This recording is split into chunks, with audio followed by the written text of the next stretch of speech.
Hello everyone, कैसे हैं आप सब लोग। तो here is the lecture number 24 जिसमें हम पढ़ेंगे प्रॉफिट एंड लॉस अकाउंट के बारे में। पिछली video that is lecture number 23 में हमने पढ़ा था ट्रेडिंग अकाउंट के बारे में। तो आज हम उसका जो नेक्स्ट स्टेप होता है, इनकम स्टेटमेंट का नेक्स्ट स्टेप होता है प्रॉफिट एंड लॉस अकाउंट, उसके बारे में पढ़ेंगे। तो स्टार्ट करने से पहले मेरी ओर से आप सभी को एक रिक्वेस्ट है कि please guys sequence wise video को देखा करें ताकि आपके सारे डाउट क्लियर हो जाएं। पहले आप कोई और वीडियो देख लें तो उससे आपको कोई डाउट, आपको बहुत ज़्यादा प्रॉब्लम्स आएगी वीडियो में, तो मैं तभी आपके आंसरेबल भी होता हूँ। आपकी जो क्वेरीज होती हैं प्रॉपर सीक्वेंस में देखोगे तभी आपको पता चलेगा अकाउंटेंसी है क्या। अकाउंटेंसी में पहले हमने जनरल पढ़ा, जनरल के बाद लेजर पढ़ा, लेजर के बाद ट्रायल बैलेंस पढ़ा। आप सीधे अगर ट्रायल बैलेंस पे आ जाओगे तो आपको लेजर का नहीं पता चलेगा, लेजर से आपको जनरल का नहीं पता चलेगा। तो आप सभी को मेरी ओर से यही रिक्वेस्ट है। तो चलो स्टार्ट करते हैं।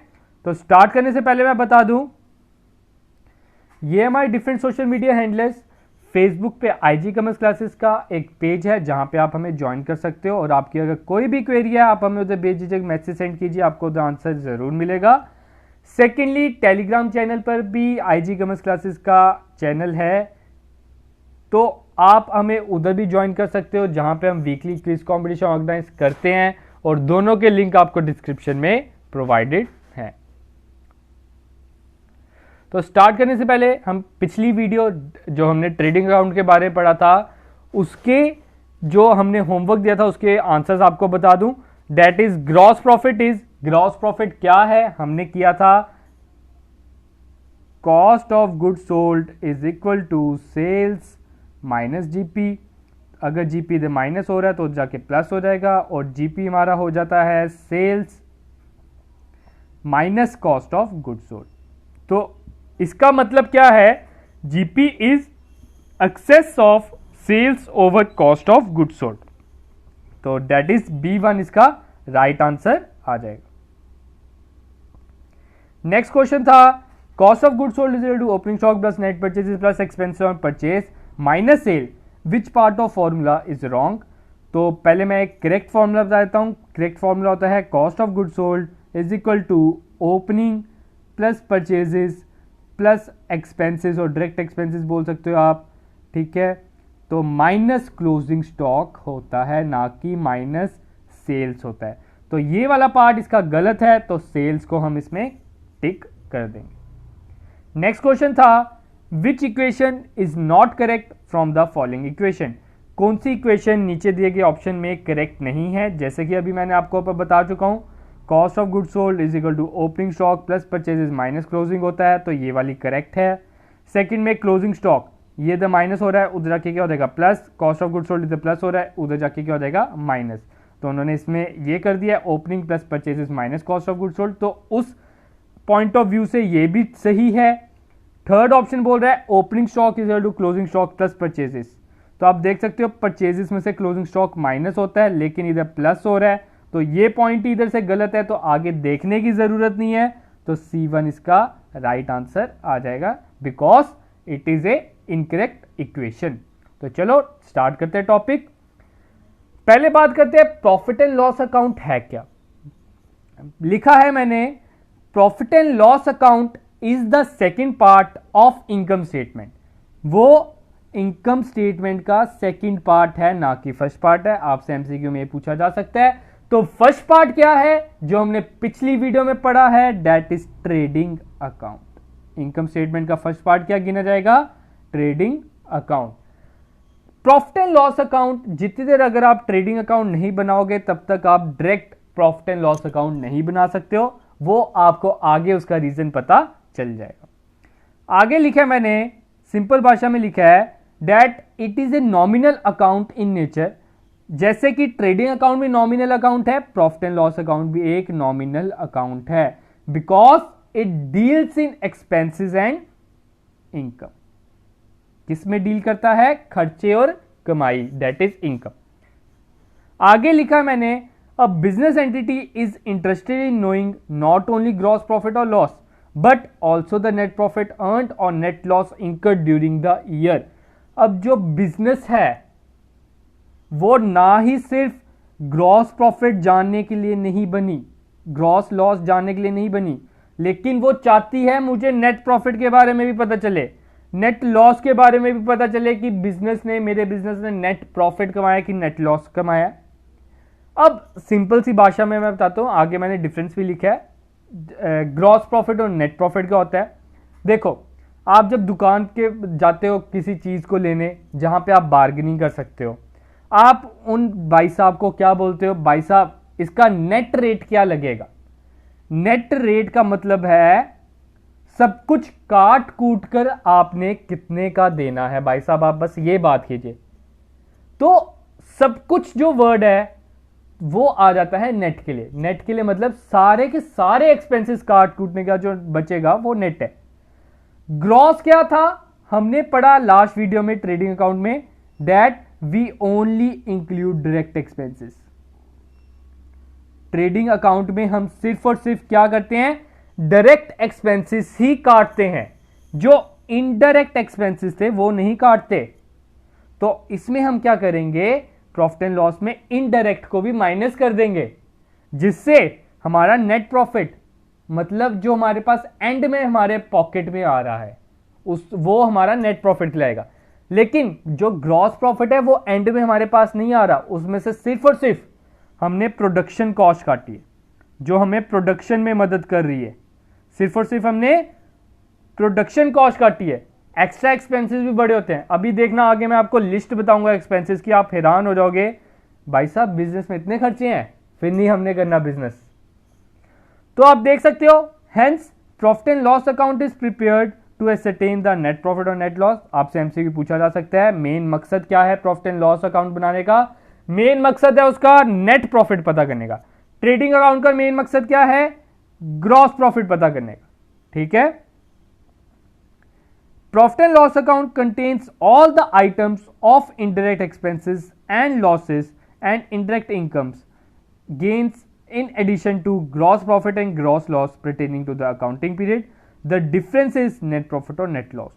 इसका कहने का मतलब है जो आपका आंसर आएगा, मतलब डेबिट में से क्रेडिट हम करेंगे या क्रेडिट में से डेबिट करेंगे, तो आपका आंसर क्या आएगा, नेट इनकम, नेट लॉस या नेट गेन आप कह सकते हो, आपका आंसर आएगा। आगे मैंने प्रॉपर लिस्ट बनाई है जिसमें हम डिस्कस करेंगे कि इसमें कौन कौन से खर्चे आते हैं, और आने वाली वीडियो में हम ऑपरेटिंग एक्सपेंसेस इसके न्यूमेरिक बेस, मैं आपको गारंटी देता हूं आपका हर एक बेस क्लियर करूंगा इस टॉपिक के रिलेटेड। आपको कोई भी डाउट है प्लीज आप उसे कमेंट सेक्शन में लिखें, ताकि मैं आने वाली वीडियोस में उसे क्लियर अप करने की कोशिश करूं, या तो मैं कमेंट सेक्शन में ही क्लियर अप करने की कोशिश करूंगा। भागने की सिलेबस भगाने की कोई जरूरत नहीं है, टेक योर टाइम। अगर आप ये सोच में पड़ जाओगे कि हाँ कि सिलेबस भगाओ, पेपर आने वाले हैं, जितना आपने किया होगा वो भी आपको याद नहीं रहेगा। तो चलो, प्रॉफिट एंड लॉस अकाउंट के बारे में आपको पता चल गया। एक बार थोड़ा सा फिर से बताता हूं, प्रॉफिट एंड लॉस अकाउंट में हमने इनडायरेक्ट इनकम भी इंक्लूड करनी है, इनडायरेक्ट एक्सपेंसेस भी इंक्लूड करने हैं। कौन से, इनडायरेक्ट। लास्ट वीडियो में इनडायरेक्ट के बारे में बता चुका हूं। प्रॉफिट एंड लॉस अकाउंट क्या है, it is a second part of income statement. Third चीज क्या याद रखनी है, profit and loss account is a nominal account, क्योंकि उसमें हम खर्चे वगैरह डालते हैं। प्रॉफिट एंड लॉस अकाउंट का क्लोजिंग बैलेंस क्या होता है, that is net profit and net loss. ठीक है, अब आगे हम फॉर्मेट की बात करते हैं। आप स्क्रीन पर देख सकते हो, ये है हमारा प्रॉफिट एंड लॉस अकाउंट का फॉर्मेट। आप देख सकते हो कितने ज्यादा खर्चे हैं, बिजनेस खर्चों की आप कह सकते हो लिस्ट है। बिजनेस में बड़े अनेक तरह के खर्चे हैं, आप जैसे मैंने लिस्ट बनाई है आप देख सकते हो। अब आपने याद रखना है, हमने ट्रेडिंग अकाउंट में क्या किया था, ट्रेडिंग अकाउंट में हमने रिजल्ट निकाला था या तो ग्रॉस प्रॉफिट या तो ग्रॉस लॉस। ग्रॉस लॉस आता था हमारा क्रेडिट साइड, ग्रॉस प्रॉफिट आता था हमारा डेबिट साइड। अगर तो आपको ग्रॉस प्रॉफिट होता है तो ग्रॉस प्रॉफिट से आपने आना है इसको क्रेडिट साइड ट्रांसफर कर देना है of profit and loss account. अगर आपको ग्रॉस लॉस होता है तो ग्रॉस लॉस को आपने उसके ग्रॉस लॉस ट्रेडिंग अकाउंट में कौन सी साइड आता है, क्रेडिट साइड। तो आपसे पूछा जा सकता है प्रॉफिट एंड लॉस अकाउंट में कहां आएगा, दैट इज डेबिट साइड, आपने उसको उधर ट्रांसफर कर देना है। तो इधर से हमें पता चलता है कि profit and loss account trading account के बिना नहीं बन सकता। जितने आपने उसे ट्रेडिंग अकाउंट बनाना नहीं सीखा, आपको ट्रेडिंग अकाउंट नहीं बनाया, तब तक आप प्रॉफिट एंड लॉस अकाउंट नहीं बना सकते। तो इसका भी सेम रहता है, debit side is your expense side and credit side is your income side. तो आप देख सकते हो खर्चे कितनी तरह के हैं। Date is office and administration expenses में आ जाता है आपका सैलरी। आपने एम्प्लॉय को सैलरी दी, सैलरी वर्ड किसके लिए यूज होता है? आपके सेलमैन की। जो आपका सेल्समैन है वो आपको प्रोडक्ट बनाने में मदद नहीं करता, वो सिर्फ और सिर्फ बेचने में मदद करता है। ये सेलेबल आपके एक्सपेंसेस है, ना कि आपके प्रोडक्शन कॉस्ट में इंक्लूड हो रहा है। That is why we are writing this type of expense in profit and loss account. अब बात आती है रेंट, रेट एंड टैक्सेस। ये सब कुछ भी आपका कहां पे आएगा? Profit and loss account. क्यों? क्योंकि रेंट, रेट एंड टैक्सेस की जब बात हो रही है ऑफिस की, ऑफिस नॉट फैक्ट्री। अगर फैक्ट्री रेंट स्पेशली लिखा है तो ट्रेडिंग में आएगा। Postage and telegram, telephone charges, printing and stationery, office electricity, insurance, legal charges, carriage outward, freight outwards, sales in salary. अब आपने ये भी चीज याद रखनी है, carriage outward, carriage outward is your indirect expense and carriage inward is your direct expense। carriage inward क्या है? आपका डायरेक्ट एक्सपेंस है। डायरेक्ट एक्सपेंस मतलब आपका ये जो इनवर्ड का खर्चा है ये कॉस्ट में इंक्लूड होगा। इनवर्ड का मतलब क्या हो गया? आपने जो अपना रॉ मटेरियल लाया उस पे जो आपने ऑटो का खर्चा किया वो आपका कैरेज इनवर्ड कहलाता है। तो आप सामान जितने दुकान पे नहीं लाओगे, फैक्ट्री पे नहीं लाओगे, तब तक आपका वो सामान थोड़ी बनेगा। तो इसलिए हम इसे डायरेक्ट में डालते हैं। लेकिन कैरेज आउटवर्ड को इनडायरेक्ट क्यों डालते हैं? क्योंकि ये सामान बेचने के बाद है। फॉर एग्जाम्पल आपने सोफा लिया, सोफे वाले को आपने बोला भाई साहब अगर आप मेरे ऑटो का किराया दोगे तो तभी मैं आपका सोफा लूंगा, वो भी मान गया। तो उस कैरेज को हम बोलेंगे कैरेज आउटवर्ड। वो सिर्फ और सिर्फ सेल में मदद किया, उसने सामान बनाने में मदद नहीं किया। आगे आप देख सकते हो और भी खर्चे हैं। क्या लिखे हैं? Sale, salary, advertisement, godown rent, commission, discount load, bad debts, bank charges, interest, depreciation, repair and maintenance, audit fee, loss by theft, accident, fire, miscellaneous and sundry expenses. अब थोड़ा सा हम क्रेडिट साइड भी पढ़ लेते हैं। जहां भी रिसीव लिखा होगा, जहां भी रिसीव लिखा है, जैसे इधर था रेंट पेड था, इधर क्या आ गया? रेंट रिसीव, ये आपकी इनकम है। इधर interest receive, discount from creditor, discount on purchases, dividend received, interest on drawing, bad debts recovered, royalty received, provision for bad डेब्ट, मिसलिनियस इनकम, ये सब कुछ आपने कहां डालनी है? Credit side. अब आपने क्या करना है? अब आपने करना है क्रेडिट साइड का टोटल और डेबिट साइड का टोटल। जो साइड बड़ी होगी दोनों साइड पे आपने क्या लिख देना है? टोटल। वो बड़ी साइड वाले का टोटल लिख देना है। फिर अगर डेबिट साइड छोटा है, अगर डेबिट साइड छोटा है, क्रेडिट साइड आपको मैंने क्या बोला? इनकम है, और डेबिट साइड क्या है? एक्सपेंस। इसका मतलब क्या हुआ? इनकम का मतलब आपकी कमाई ज्यादा है एज कंपेयर टू योर खर्चे, तो ऑब्वियस ही बात है आपको क्या होगा? प्रॉफिट होगा। तो इधर क्या आ जाएगा? To net profit. अगर आपके एक्सपेंस ज्यादा है as compare to your income, आपकी कमाई से ज्यादा है, तो इधर क्या आ जाएगा? Net loss. दोनों में से कोई एक चीज आएगी। तो आगे अब हम पढ़ते हैं ट्रेडिंग और प्रॉफिट एंड लॉस अकाउंट में डिफरेंस। होप कि आपको प्रॉफिट एंड लॉस अकाउंट के बारे में थोड़ी बहुत नॉलेज होगी। आने वाली वीडियोस में मैं और डिटेल में जाने वाला हूं। इसका एक प्रॉपर क्वेश्चन कराने वाला हूं, मैं आपको बता दूं, इसका एक प्रॉपर क्वेश्चन कराऊंगा। चाहे आपको वो पेपर में नहीं आना, लेकिन मैं कहूंगा उससे आपके और डिटेल नॉलेज मिलेगी, आपको और सीखने को मिलेगा। तो चलो पढ़ते हैं ट्रेडिंग अकाउंट और प्रॉफिट एंड लॉस के डिफरेंस के बारे में, जिससे और क्लियर आपके डाउट्स होंगे। दैट इज फर्स्ट पॉइंट आपका कह रहा है it is a first stage. Trading के बारे में आपको पता चल चुका है। ट्रेडिंग क्या है? फर्स्ट स्टेज, और प्रॉफिट एंड लॉस अकाउंट क्या है? Second stage. it shows the gross result, it shows the net result. All direct expenses are considered in it, all indirect expenses are considered in it.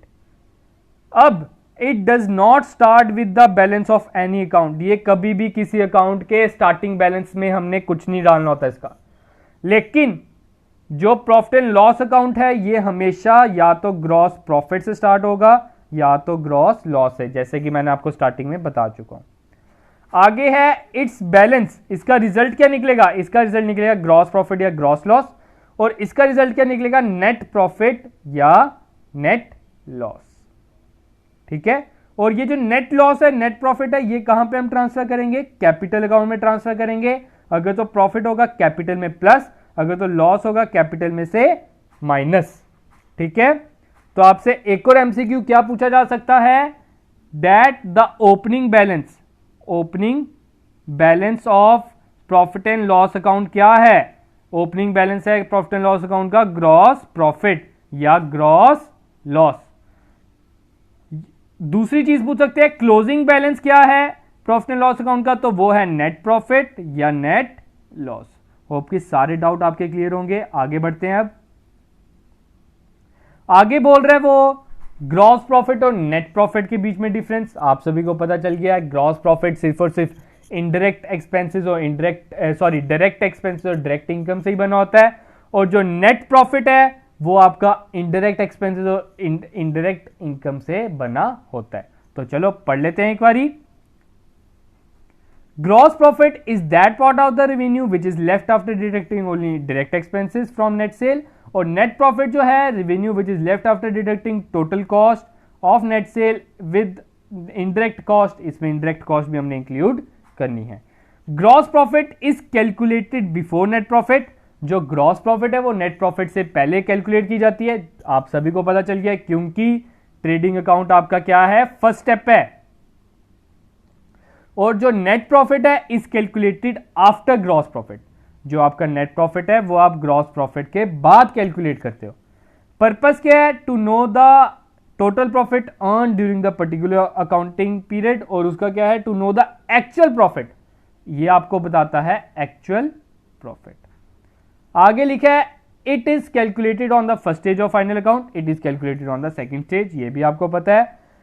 Gross profit is independent, net profit is dependent on gross profit. The main and the most important point जिसके बारे में मैं main मकसद मेरा ये difference डालने का यही था कि आप सब जानते हो कि नेट प्रॉफिट में आपका ग्रॉस प्रॉफिट इंक्लूडेड होता है क्योंकि हमने उसमें डाला ना ग्रॉस प्रॉफिट. लेकिन ग्रॉस प्रॉफिट में हमने कभी नेट प्रॉफिट डाला, नेट लॉस डाला? नहीं डाला. तो हम ये कह सकते हैं net profit is dependent on gross profit. वो ग्रॉस प्रॉफिट पे भी डिपेंड करता है. अगर ग्रॉस प्रॉफिट थोड़ा सा ज्यादा होगा तो नेट प्रॉफिट को भी थोड़ा सा इफेक्ट करेगा वो, लेकिन नेट प्रॉफिट ग्रॉस प्रॉफिट को इफेक्ट नहीं करेगा क्योंकि ग्रॉस प्रॉफिट तो हम पहले ही बना चुके होते हैं. आगे क्या है? Helpful in controlling excess cost, helpful in knowing the performance of the company. ये आपको एक्सेस कॉस्ट पे हेल्पफुल करता है कि उसे आप कंट्रोल कर सको क्योंकि इसमें सिर्फ और सिर्फ cost of the goods sold is included होती है. अगला लिखा है पार्ट है ये gross profit is not a part of net profit. जैसे कि ऊपर बता चुका हूं net profit is a part of gross profit.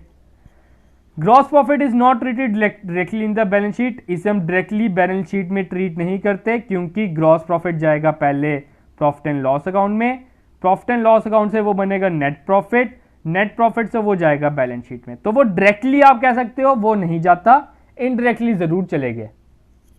और जो नेट प्रॉफिट है is directly in the balance sheet by adding और सब्ट्रैक्टिंग फ्रॉम द कैपिटल. उसे हम या तो ऐड करेंगे कैपिटल में से अगर प्रॉफिट है, या तो सब्ट्रैक्ट करेंगे अगर लॉस है. तो आज के लिए इतना ही था टॉपिक हमारा. अब हम डिस्कस करते हैं होमवर्क. आपके लिए जो होमवर्क है आपने इसका आंसर लिखना है. पहला क्वेश्चन बोल रहा है net profit is computed in the, कौन से टाइम पे आप नेट प्रॉफिट निकालते हो? प्रॉफिट एंड लॉस अकाउंट में निकालते हो कि बैलेंस शीट में निकालते हो कि ट्रायल बैलेंस में कि ट्रेडिंग अकाउंट में? 4 ऑप्शन है, इसके आंसर आपने लिखने कमेंट सेक्शन में. नेक्स्ट है द अनफेवरेबल. अनफेवरेबल का मतलब जो आपके हित में नहीं है, आपके हित में नहीं है मतलब net loss. Balance of profit and loss account should be, हमने उसे लाइबिलिटीज में ऐड करना है कि करंट एसेट्स में सब्ट्रैक्ट करना है कि हमने कैपिटल में से सब्ट्रैक्ट करना है कि लाइबिलिटीज में से सब्ट्रैक्ट करना है। तो इसमें से आपने करेक्ट आंसर उसका बताना है। नेक्स्ट है bad debts recovered are transfer to dash side of profit and loss account. आपने बैड डेब्ट्स रिकवर्ड को कौन सी साइड पे लिखना है? प्रॉफिट एंड लॉस अकाउंट के ऊपर मैंने फॉर्मेट आपको प्रोवाइड किया है, आप इधर से देख सकते हो। ठीक है, मैंने डेबिट साइड डाला है कि क्रेडिट साइड डाला है, इसका आपने करेक्ट ऑप्शन डालना है। तो आज के लिए इतना ही। Thank you, have a good day and enjoy your day guys.